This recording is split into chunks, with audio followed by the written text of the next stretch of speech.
The servant who knew the king's secret. An African folktale. In a great African kingdom where the earth was red and the iroko tree stood like ancient guardians, there lived a secret so dangerous that anyone who discovered it was never meant to live long. Most people never suspected its existence. But a servant did.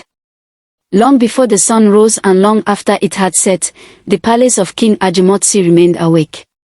The king was feared across the land. His enemies disappeared without war. His body never weakened with age.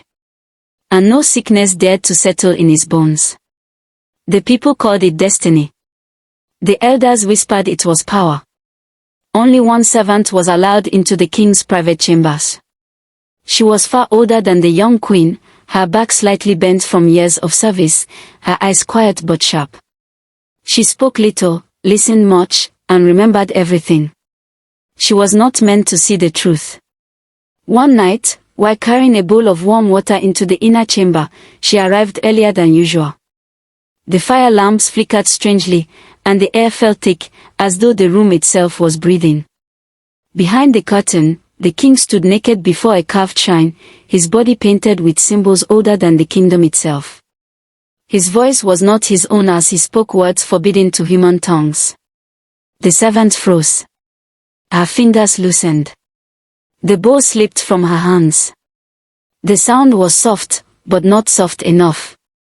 The king turned. Their eyes met. From that moment, the servant's life no longer belonged to her. From the next morning, the palace changed for her. Guards watched her steps. Conversations stopped when she entered the room. Even the walls seemed to listen. The young queen noticed first. One evening, as both women worked silently in the kitchen, grinding pepper and palm seeds, the queen spoke without lifting her eyes. "You have seen something you were not meant to see." The servant's hands trembled, but her lips remained sealed. Silence, however, is also an answer.